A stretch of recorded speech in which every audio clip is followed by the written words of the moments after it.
other people around us, our friends, how much do they influence how we grow? Oh my goodness, that's a brilliant question. You can be the next you, and it is okay to be the next you. People will love you for you. Don't try to be a Copy their copycat. life. Exactly. So Vibe. the vibe that you get around you absolutely affects you. You're too absent. You're full of excuses. You are always running home. There's always this. How long do you think your employer will take it? I think for us women, it's harder because we are faced with so many responsibilities, with so many tasks. And I think we're the masters of multitasking. Protect yourself for 20 years, 50 years, 13 years from now, because it will come back to bite you. Please use your account responsibly, and that will help you in your journey to self-improvement.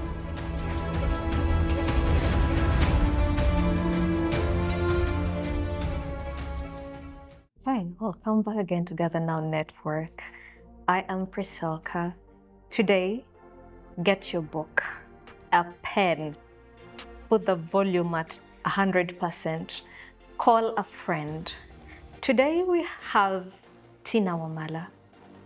You may not have heard the name, but you surely have heard of her. She is the pioneer of breakfast shows in Uganda. She worked with Rico TV. She has been a publicist. She has been a publicist for DSTV, and currently she's the president of PRAU Uganda. It's called Public Relations Authority Uganda, and she's the PR for the British High Commission. Who is better than her to tackle this topic of self-improvement? Oh, that was a beautiful introduction. I'm blushing. I'm really happy to be here. Thank you so much for having me. We're glad to have you. We are honored to learn from you. What do you want people to know about Tina Wamala? In as much as most people think that I've almost accomplished everything, I still, in my mind, I still feel like I'm a work in progress. So when I was asked to come and tackle this topic, this is a topic that's dear and near to my heart because I believe the journey of self-improvement, the journey of growth and development never stops, never ends. You can still even be growing at 60, at 70, whatever the case might be. So I'm still a work in progress. Even I feel like I have an appetite for growth, for development, to be better, to improve. And yes, I've been fortunate in my career, I've been fortunate in my life that I've had strides that have, given me the chance to grow and be somebody. But absolutely, I'm really very, very, very keen on this topic because it's dear and near to my heart. What is self-improvement to you? Self-improvement is about one realizing one's potential, one having an appetite and a hunger to develop their capacities to be better, to be a better version of yourself. To me, that is self-improvement. Because if you think about it, there are elements to self-improvement. There's a kind of a process to self-improvement. The starting point with self-improvement is what I can call discovery or rediscovery. You need to look at yourself in the mirror every morning, and the first question you should ask yourself is, who am I? Where am I? Where do I want to be? And what do I need to get there? You have to have a vision. You have to have a vision. Those are the three most important questions you need to ask yourself in the journey of self-improvement. Because I feel like if you don't ask yourself those questions, why are you existing? Why are you here? What is your drive? What is your passion? What is your mission? What is your vision? Where are you going in life? So literally, like every single day you wake up, you breathe, you set yourself for the day, you set plans for the day. Those are the three important questions you need to ask yourself, find answers to in your journey to self-improvement. Most of us go for it was specific. You either have to be a lawyer, a doctor, those careers. How did you choose to go into public speaking, communication? To be honest, my career path was, I can say it was by chance. I never at university undergrad level studied mass communication, journalism, or communications. Strangely enough, I did IT. ask me to now do anything IT related, I'm as green as the next person. But you have that degree in IT. Exactly, undergrad.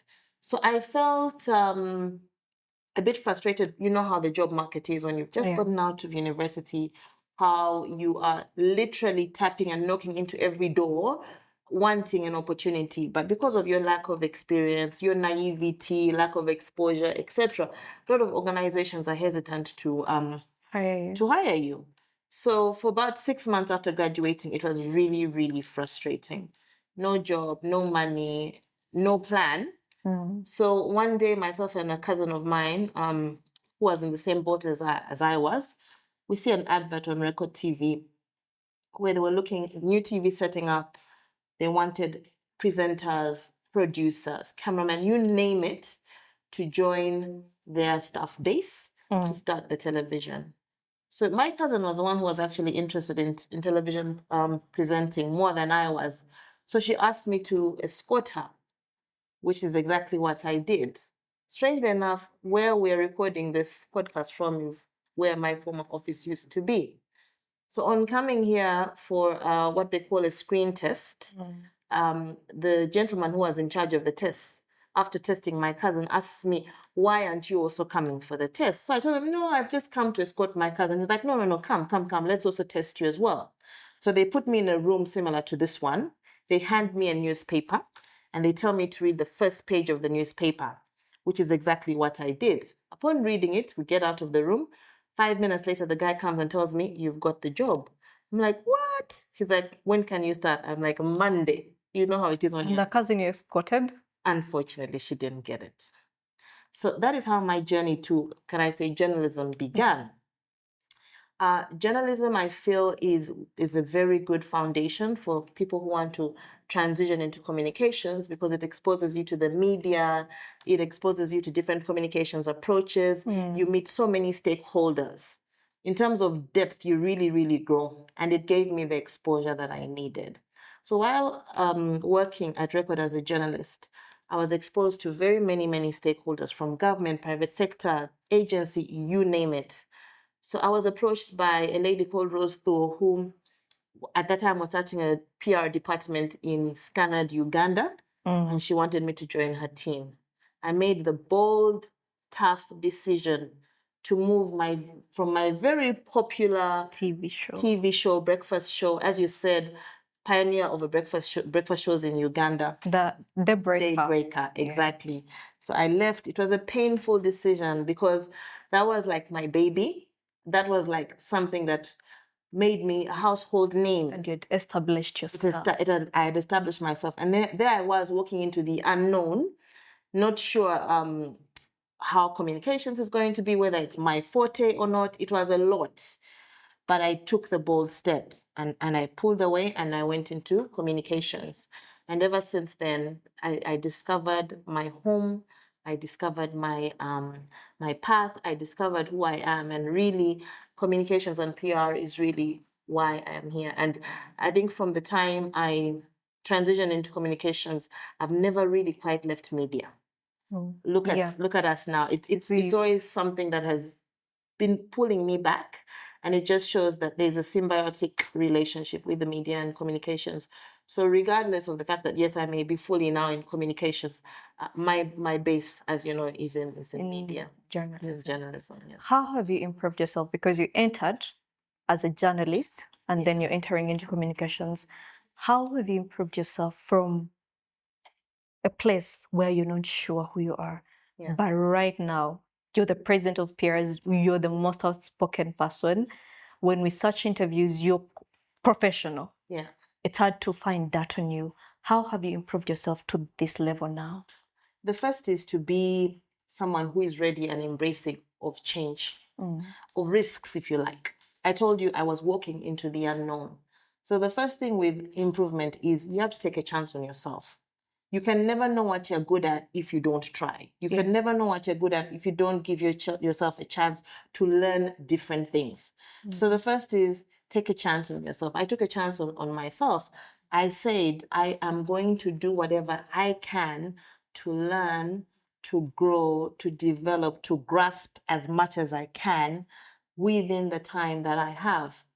Because I'm the kind of person also who doesn't want to disappoint myself. I don't want to disappoint my friends and my family. So whatever task I'm given, I give it my 100%. So the first was being a risk taker, being willing to take on, embrace challenges, ready to learn, ready to also be wrong. You know, a lot of people have this impression that just because you're walking into the unknown, you must be perfect, you must be great, you must be excellent. I'm the kind of person, when I don't know, I admit it. But in admitting I don't know, I do myself a favor by learning, by getting people who know closer to me to support me and help me develop that skill. I have this attitude of try and fail, but don't fail to try. So for me, it's very important that you need to be open to learning, open to be wrong, open to be challenged, open to just exposing yourself to as many things as possible to better yourself. So that is one of the things that helped me in my transition. I was ready to be coached, which is what exactly happened with me. I got people who are already in the industry who maybe not as experienced as some people are today, but I got them to teach me. So every day what I'd do, I'd set aside an hour and say, please take me through the ropes of PR. Take me through the ropes of communication. So you learned on the job. I learned on the job. And you became the best at it. Amen. With humility, with a lot of grace, and ready and willing to learn. And even to this day, I am still learning. I'm just grateful that my path, my career growth, my people in my industry, there's some even who are far better than I am, but they've seen in me something unique, something exceptional to make me the president of the industry that I love so much, which is the communications industry in Uganda. You talk about ready and willing to learn, but most of us youths, when we're corrected, it hits us wrong. You feel like you are being told you don't know what you're doing. You feel like you're being disrespected. How do we learn that attitude of, okay, they have told me I'm wrong. How can I be better? Other than saying, okay, if you think I'm not okay, then do it yourself. Or quitting. It's a very difficult skill, I have to admit, because sometimes things can get lost in translation. How someone says something to you, the tone they use, their body language, depending on who you are, you may read it differently. But the way I am is I try to compartmentalize issues. So the first is, don't look at it as a personal attack. That's the first and most important thing. If someone is correcting you or criticizing you about something, divorce that issue from you as a person. Look at the issue in isolation. So don't look at it as how they don't like me, or maybe I rub them the wrong way. Look at the issue at hand, right? In looking at the issue at hand, it makes you mature and then pick out what they're saying.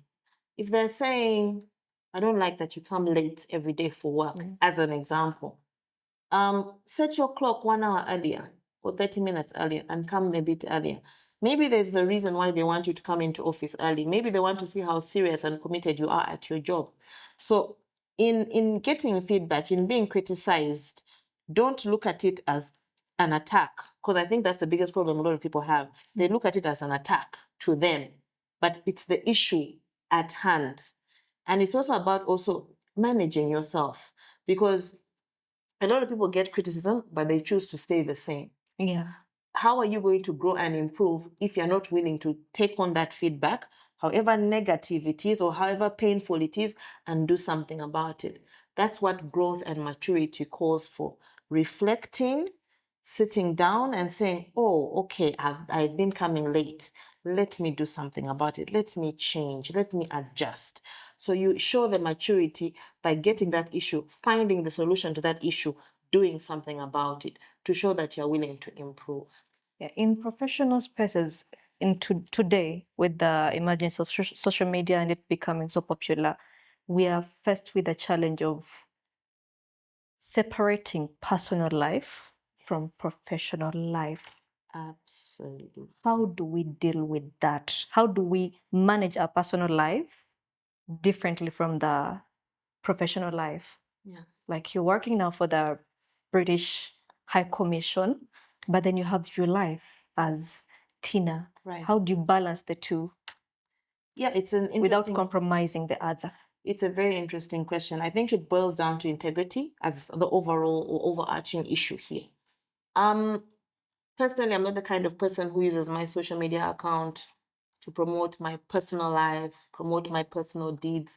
I like to keep my personal life private because, and I'm sure you've heard this, I'm sure you know this, right now, every employer, whether in Uganda, whether in the region, whether in the continent, whether internationally, the first thing they check about you, like it or not, is your social media accounts. So I cannot emphasize enough to everyone listening now, the youth, please desist from taking selfies of yourself in a bikini on the beach. I don't know, you're there kissing your boyfriend or your girlfriend and you're taking photos. Keep that to yourselves because eventually there will be an employer one day ready to hire you because you're excellent, you're brilliant, you're amazing. But then they see, God forbid, your images, inappropriate images of you on social media. That alone can mess your life up for the rest of your life. And you know, with the internet, is in as much as you may think people forget, people move on, it's literally a search away. It's literally a click away. People will find and dig and, you know, use as much data as they can about you. And it all starts from social media, from the internet. So that personally is my trick. I know it's hard because there are lots of influencers out there nowadays who sell, who make money from their personal lives. They're reality show people whose lives are followed like from morning up until evening. So I do understand that it's hard for some people and that's okay. But if I can put it this way, try and avoid putting controversial things on social media about yourself. And I think we're all mature enough listening right now, watching right now to know what's controversial and what's not controversial. You want to present yourself in the most professional manner possible. In the most professional manner possible. Let me put it this way to paint a really dark picture to everyone listening. Imagine 20 years from now, or 50 or 15 years from now, for example, you have kids, maybe your grandparents, I don't know, are watching or are online or checking things out, and they see you. Is that the kind of picture, image, perception you want them to have about you? I don't think so. Right now, you might be thinking about the moment, about the now, but it will knock you, it will hit you 20, 15 years down the line. So please desist as far as possible. Yes, go ahead, take your selfies, post, but use your common sense to say what's controversial versus non-controversial. What is sensitive versus, you know, like use your common sense to see. Because nowadays, your livelihood, your employability, perception, everybody starts by checking you out on social media. Criminal checks are also done on social media. Due diligence, background checks are done on social media first before they talk to your friends, your colleagues, your parents, whoever they speak to. So please use your account responsibly. Use your accounts responsibly. Just protect yourself for 20 years, 50 years, 13 years from now, because it will come back to bite you. And in the workspace, yes, social media side, there are times where I call, like I have to be here, and then I have excuses. My child is sick, the dog is choking, the repairman is coming today. How do we manage? How do we ensure that our personal life does not affect our ability to deliver on job? Yes, work-life balance. That is the crux of your question. It's hard, especially for women. My feminist side is now going to come in. I think for us women, it's harder because we are faced with so many responsibilities, with so many tasks. And I think we're the masters of multitasking. The first is to seek for help because in as much as we are good at multitasking, there are also moments when we can't do it all. There are moments when we can't do it all and we have to accept it. That goes back to what I said earlier, admitting when you need help or when you need a hand.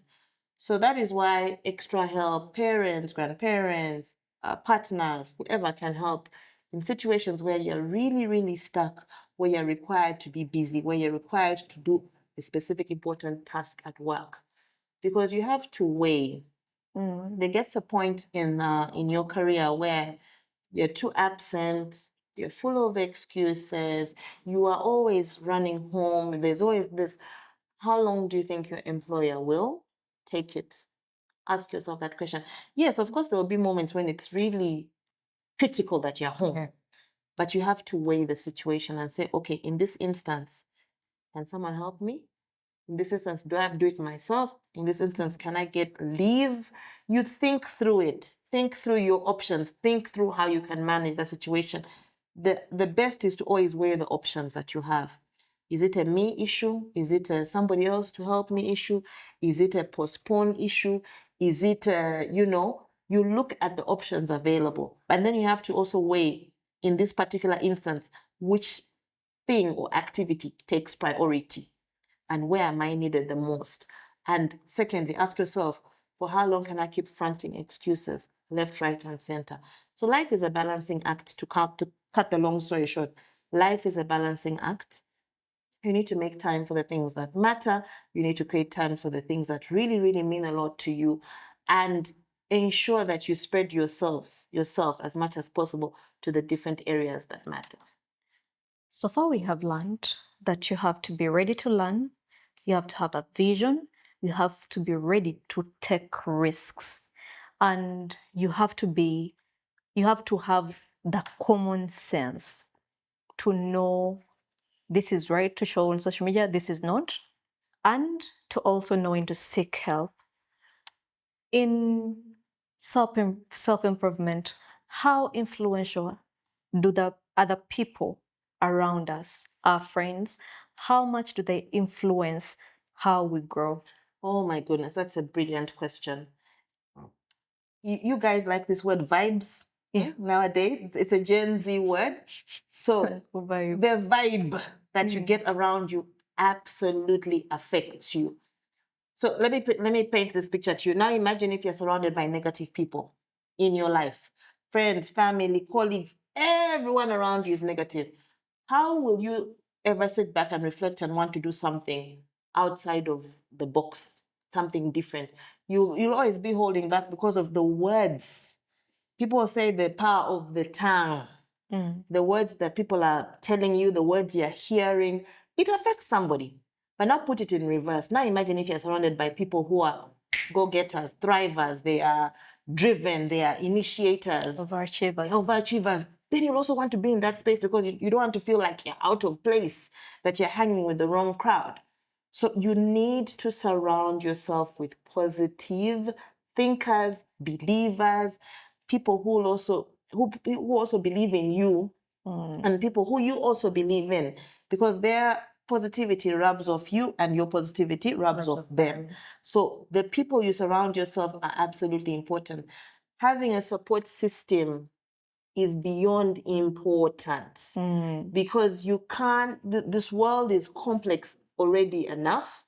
It's hard to navigate already. So now having that base, that support system that can lift you up, can drive you, can help you in your greatest time of need is absolutely crucial. So my advice is surround yourself by people who have similar shared interests, shared passions to you, who are positive thinkers and believers, people who have positive vibes, and that will help you in your journey to self-improvement. You say the people around us rub on us the vibes they give. Yes. How do we let people go when you see that, okay, this is a family member, especially family members, but their influence in my life is leading me to not grow? I'm always down. They're drunkards. They're always negative. How do we cut them off without creating enemies, without doing the least damage we can? It's a tricky one, especially with family members, because with family, you'll always at one point bump into each other, see each other, have to be in each other's space. But there's a subtle way of doing it. So if you know this person is a bad influence, bad apple in your life, you slowly distance yourself. Not totally, because at the end of the day, this is family. At one point, you'll be at a family gathering and you have to be with that person. Yeah. But you don't need to be with that person every day, as an example. You don't need to be in that person's space every day.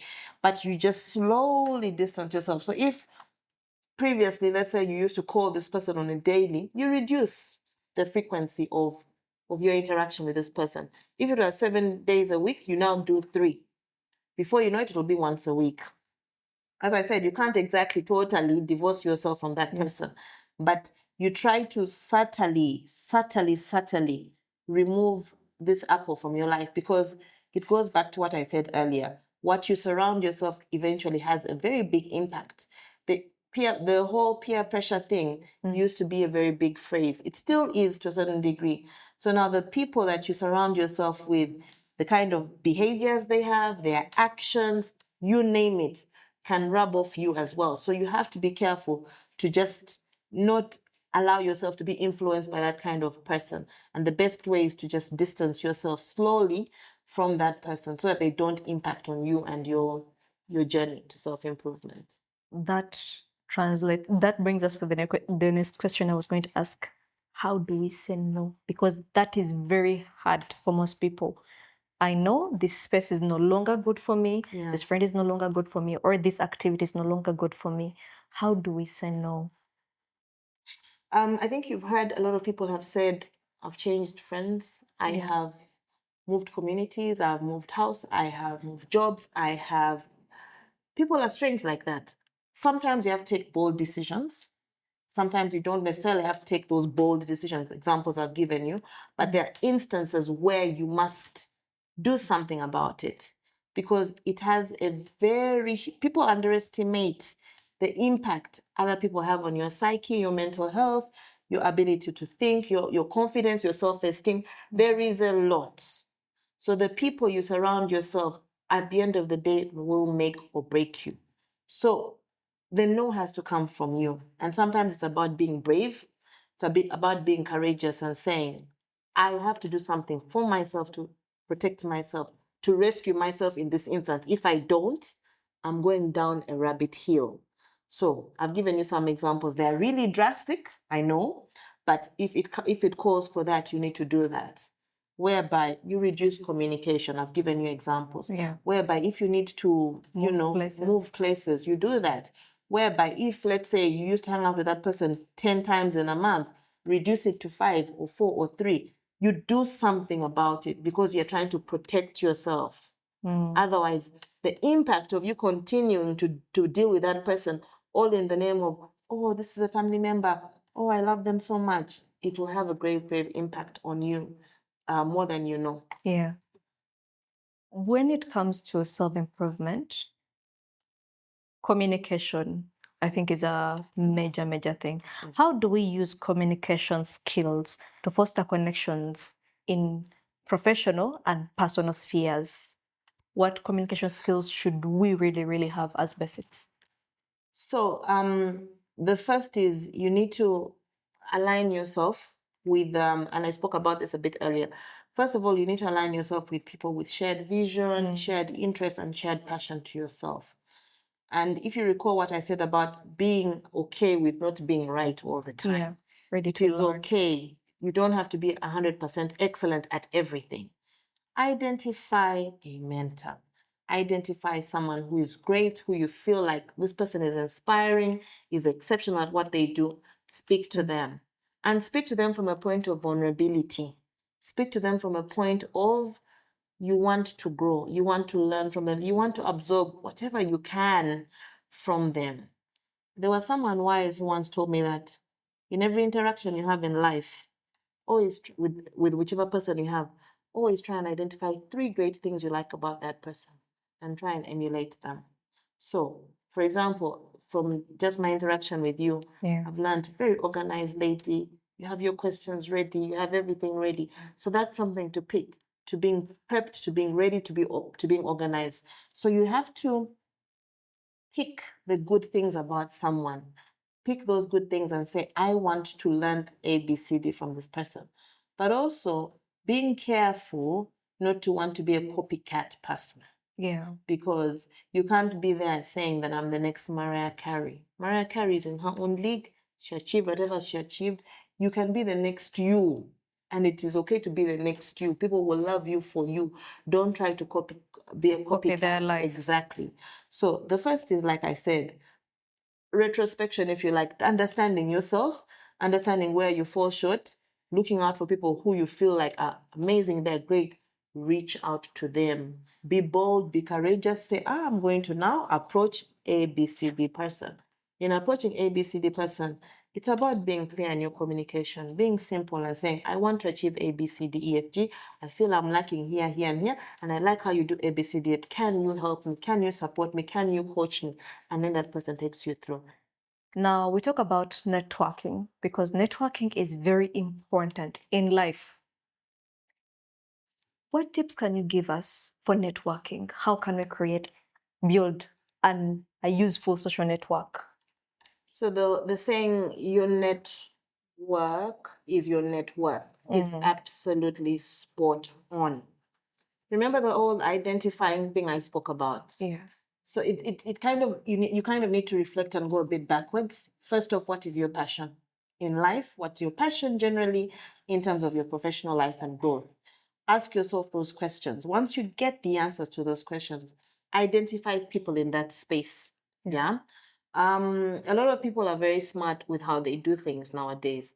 There are so many networks in churches, for example, networks like Rotary, etc., where it's easy to then find people in your space and say, okay, I'm going to align myself with this network or this network or this network. So it's about first self-reflection about your passion and who you are and what you want. Then it's about looking for people within this space. And of course, in the beginning, it will not be easy because people are very skeptical about the new person, your intentions, what you hope to gain. But it goes back to what I said earlier about showing vulnerability, showing hunger and willingness to learn, wanting to grow in that space, wanting to be better in that space, wanting to learn from people around that space. So get with even if it's one person, because you'd be surprised how that one person will open open so many doors for you to get within or to join a network. So just even one person, don't feel like you have to identify 50 people at once, or that you need, I don't know, so many phone numbers on your contact list. Not necessarily. Even just identifying one person. People also fear tapping into the expertise of family members, of parents, of uncles and aunties, of colleagues. Sometimes even just an innocent conversation with your mom, with your dad, can lead you to this person.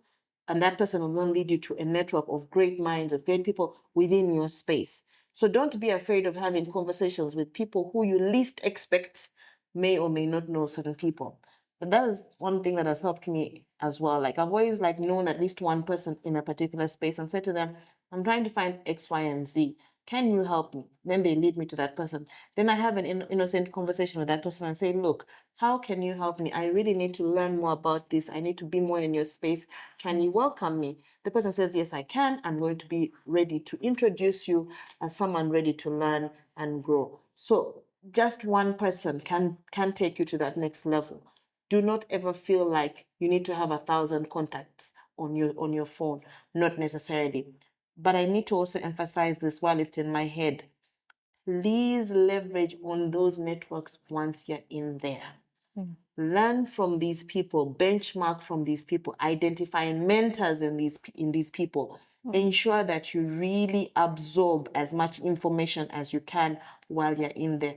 Get the positive things. I talked about positivity. Look for the positive things in those people, in that person that is mentoring you, and make sure you grow and develop and become better out of it. There is great power in networks. Never underestimate it. What spiritual practices and how important are spiritual practices to self-improvement? Absolutely crucial. People downplay prayer. People downplay fasting. People downplay, I don't know, reflection. They downplay all these, but yet they are very, very important. And there is no greater power than the praying every morning when you get to work and saying, Lord, please lead the way. Lord, please help me have a great day. Lord, please let everything be smooth. There is so much it does. The power of prayer cannot be underestimated. So everybody has their different practices. I'm not going to dictate what you should do, but absolutely important that you have that faith.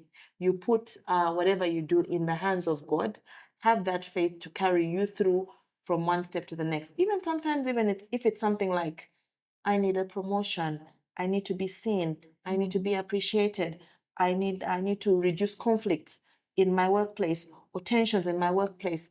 Prayer can actually intervene so much in the challenges that you're having or the opportunities you want to see more in your workplace. So never underestimate the spiritual practices. Pray, pray, pray, believe, be faithful, and incorporate it in your daily life. There's so much positivity you will see come out of it, and it's all because of the divine intervention of God in your life. How do we draw the boundary between God and our leaders? Like, I pray to God, but I need to first call my pastor or my leader to ask them, this came up, is it okay for me to take them? Or is ask them, pray for me, this came up, pray for me, this came up. How do we draw the boundary between God and us, and then our relationship with our religious leaders? I think the starting point is to remember that the religious leaders are God's representatives on earth. So the first and foremost person, number one on the list, is God before anybody else. These other people are human like you and I. These other people can make mistakes, they can misguide you, they can misinterpret things. They can be, unfortunately, bad influencers. Some of them are not as pure as they should be. So you should start by believing in the divine God. I'm not saying don't believe in these religious leaders, because they are very powerful as well, and have great advice. Some of them have great advice. But the number one call is always our God in heaven. And then these religious leaders, you really need to read between the lines of whatever advice they're giving you. As I said, common sense has to be really common. Decipher, digest, understand, what are they saying? What can you pick from what they're saying? Where is it that you draw the line between, no, this is bad advice, this is good advice, this is advice I want to carry forward?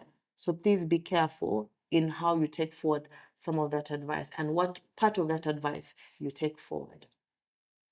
Then how do we invest in personal growth beyond professional achievements? I am a doctor and I'm building, like, that's my life. How do we have personal life, personal growth, personal life outside of professionalism? It goes back to knowing who you are, what you want, what your interests are, what your passions are. Because there are always two sides to a person. There's Tina the professional, then Tina the private person, or her personal life. So I always believe that life is a balancing act. Your life cannot just be about work, work, work. There's something more to you. There's something else to you other than your professional life.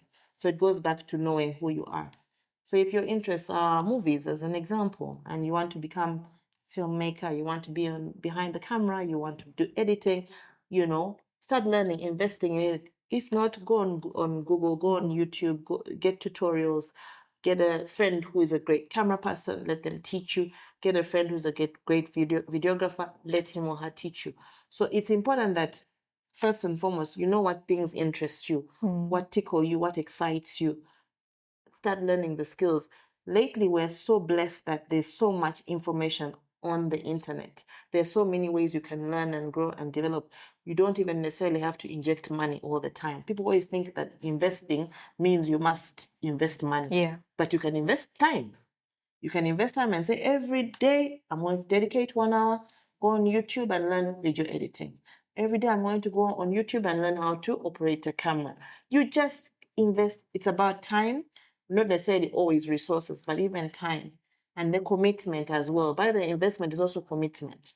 Because you can't be saying you're passionate about something, then in 1 week you've given up on it. That's not passion, that's something else. You were bored. So find that thing that really excites you, that really drives you. Stay committed to it. Invest the time, the energy, and resources if you have the resources to do so. Others go back to school if they have the money. Others learn from friends who are willing to support them pro bono. There are different ways, but it's about first and foremost understanding what you want, who you are, your interests, and investing in that thing committedly throughout. Yeah. Back to you. You moved from TV to now being the president of PRAU. What is a lesson you wish you learned 5 or 10 years ago? I think as people, we have this tendency of thinking that when I move from one point to the next, it's a natural transition, if you like. But there's also an element of knowing that you need to do certain things to get there. So 5 years ago, I wish someone had said to me that set yourself timelines, set yourself milestones, set yourself achievements, if you like, of things you want to achieve in a certain time. And after you've achieved them, make sure you have a next plan. I think as people, we have this tendency of getting complacent, comfortable, happy, excited that yes, I'm here, I'm comfortable, I'm going to be okay. But with the improvement discussion and topic we're having today, there has to be a milestone. There has to be something to celebrate, and then you move on to the next thing. You can't be stuck in that one milestone and think that that one milestone is enough. In improving, you're improving from one thing to the next, to the next, to the next. So I wish I was told that in your journey of growth and improvement, you're striving for many milestones, several milestones, and you have to achieve all of them. Don't think that one or two is enough. There has to be more in life. And so I wish I was told that 5 years ago. In your journey, in your professional journey, what are some of the pivotal moments, the moments you remember you're like, this was my moment? Wow, you're making me now reflect also. We're talking about self-reflection.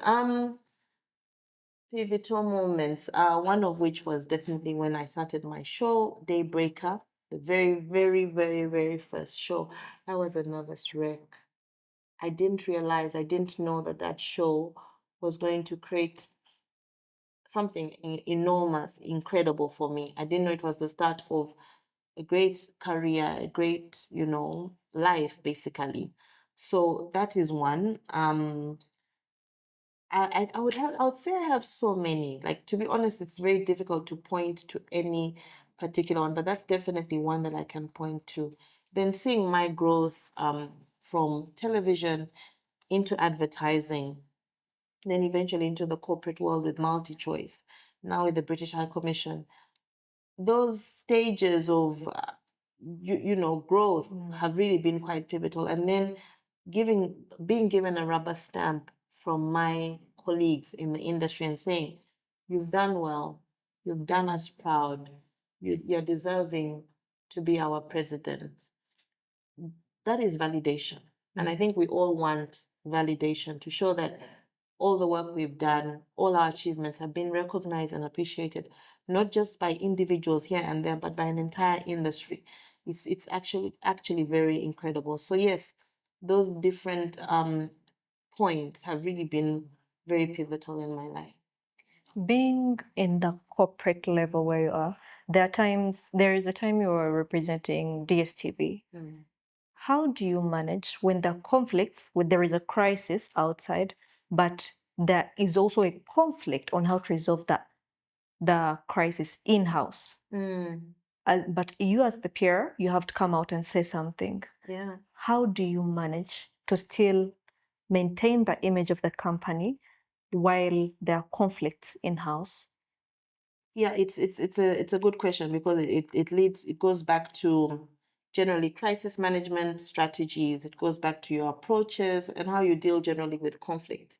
The first thing I remember saying, or the first thing I remember talking about in this interview is you have to divorce two things, issues and people. That's the first thing. Now, every employee, definitely no employee wants to be immersed in a crisis, immersed in a conflict, immersed in.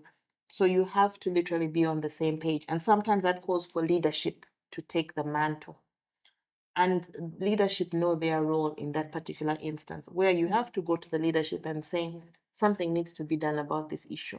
We are no longer in a situation where we can afford for in-house fights, in-house conflicts to make us look confused. We have to be at the same point. So that is where you hold the leaders to account. That's where the management is held to account.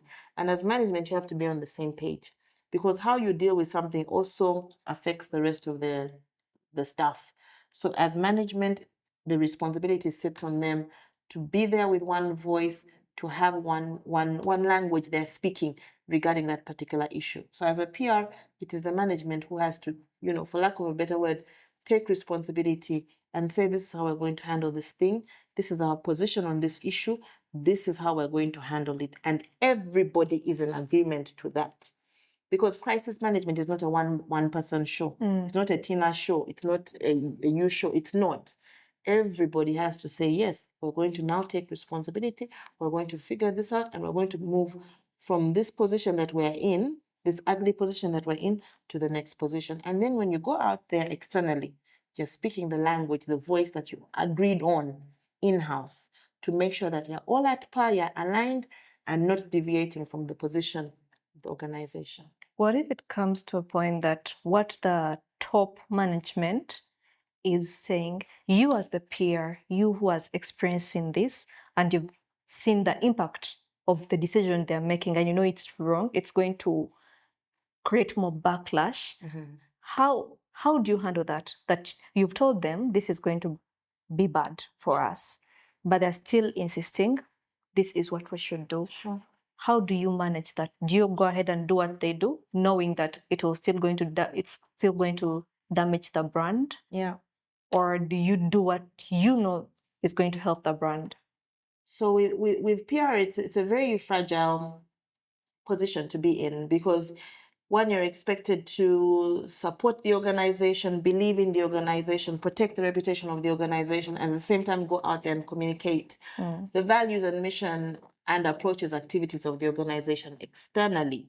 So you have to put your foot forward as a PR. That is why you're there. You're there to advise the organization. They may not always 100% take your side. It's not that every organization will 100% say, yes, the PR is right, or yes. And there'll be instances where you're outnumbered or outvoted.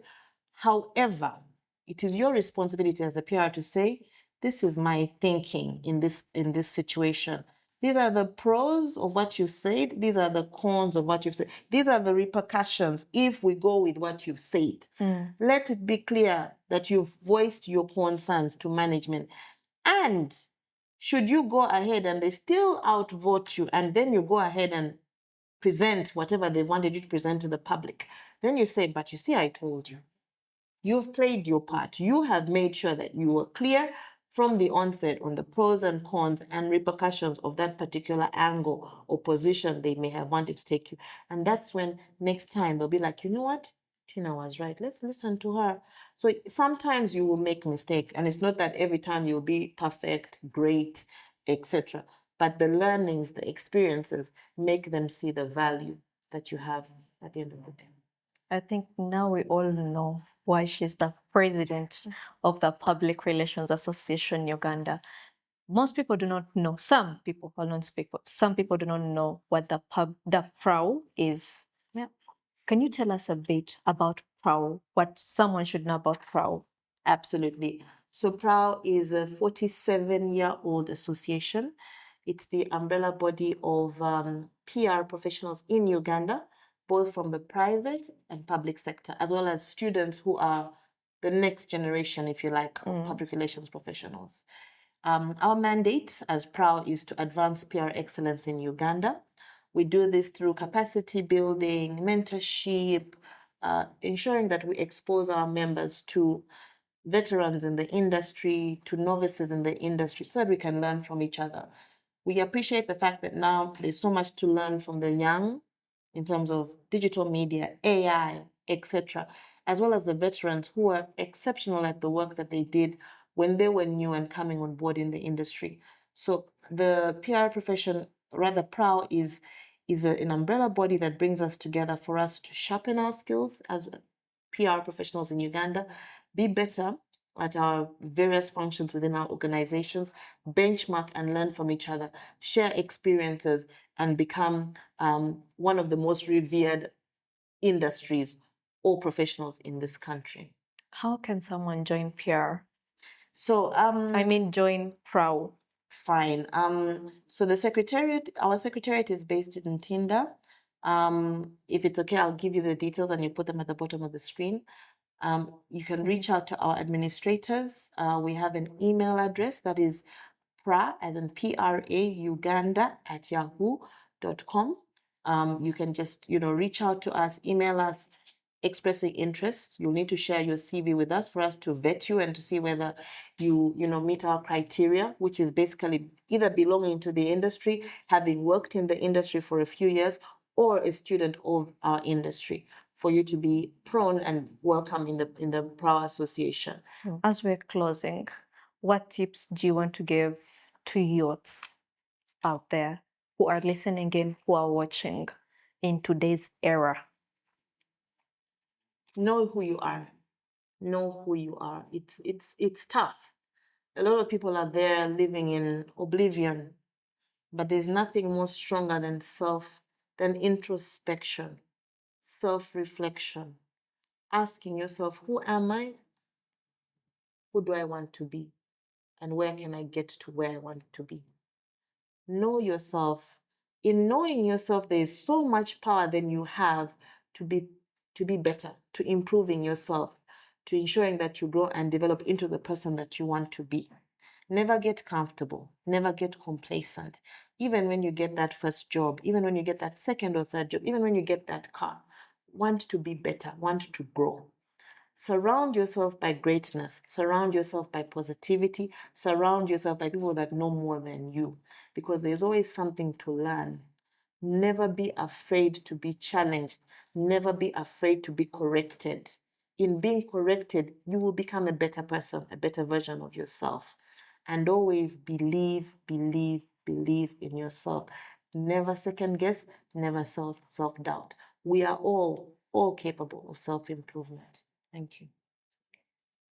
There is nothing I can add or take away from what she has said. Today, if you've not learned something, go back to the start of the video and replay it. If you've learned something, put it into action.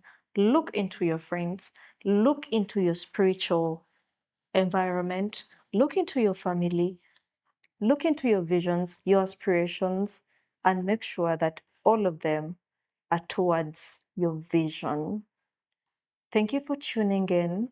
We've been very, very blessed by your knowledge, by the knowledge you've shared with us. Until next time, it has been Tina Wamala, hosted by my Priscilla. Thank you for watching. Bye.